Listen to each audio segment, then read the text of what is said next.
খারা খারা খারা খারা লড়িস না।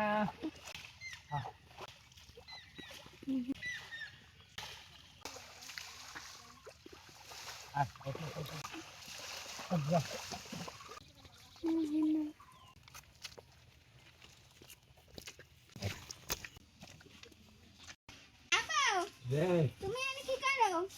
দুধ দোয়াই আব্বু দে দুধ যখন দোয়াই বেশি করে দোয়াইও। কে আজকে মানে দুধ মাংস খাবো, মগো দুধ মাংস করে দেবা। এই হ্যাঁ দুধ মাংস খাবা? হ্যাঁ এই এবারে এখন মনে পড়ছে এখন দুধ মাংস বানাই দিতে হবে তোমাকে। হ্যাঁ হ্যাঁ আচ্ছা ঠিক আছে, যাও সুন্দর করে লেয়াপড়া করো। সুন্দর করে লেয়াপড়া করলে যা কবা হেই হুমি। না বড় তো করি এখন যাই খেলমু। আচ্ছা ঠিক আছে। আসসালামু আলাইকুম দর্শক, মাইয়া আর ভাইজি দুধ মাংস খাইতে চাইছে, তাই দুধ দোয়াই এলো আই পড়ছে।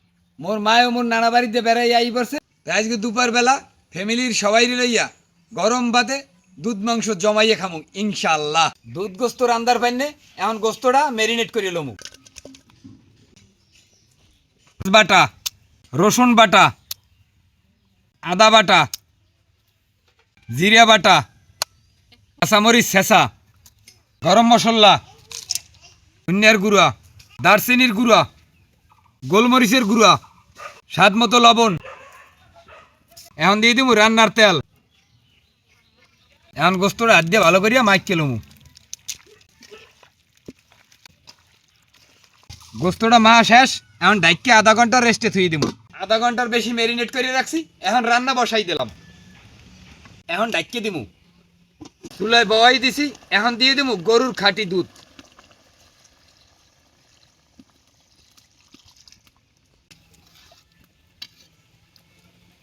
এখন ডাইকে দিমু। গোস্তটা প্রায় সেদ্ধ হয়ে গেছে, এখন ঝোলটা ঘন করার পাইনে দিয়ে দিমু বাদাম বাটা। গোস্তটা হয়ে গেছে, এখন উড়েই হেলামু। দর্শক, মাইয়াই গরুর গোস্ত দুধ দিয়া রান্না করে খাইতে চাইছে। কয় বাবা দুধ মাংস খামু। তা গরুর গোস্ত দুধ দিয়ে রান্না করে দিছি। এখন ইনশাল্লাহ সবাই খাইতে বইছি। খাইয়ে কবা আজকে কেমন হয়েছে, ঠিক আছে? আচ্ছা ঠিক আছে। মায়ে বইছে, ওমা ধরেন আমের প্লেটটা দেন আগে। ওমা বিসমিল্লাহ কই খাওয়া ধরেন। বিসমিল্লাহ আলা বরকাতুল্লাহ। বিসমিল্লাহ। কোন স্বাদ হইছে বাবা? কাকা দেই গরুর গোশত দিয়ে দুধ দিয়ে জীবনের প্রথম খাইলাম, অনেক মজা হয়েছে, অসাধারণ হয়েছে। ভাইয়া খাও বাবা দেই। হেক চোখে রান্না বাড়ি গরুর দুধ দিয়ে গরুর মাংস, এত আমার বাহার বাসা আমি খাই না, যে রান্ধে এই তো মজা লাগে তা। মজা লাগছে হুম দর্শক। মাইয়া আর ভাইজি দুধ মাংস খাইতে চাইছে, তা দুধ মাংস রাঁধতে খাওয়াইছি। আসলে খুব মজা হয়েছে, অসাধারণ মজা হয়েছে। ভালো থাকেন, সুস্থ থাকেন, আমি সবাই খাইতে চাই।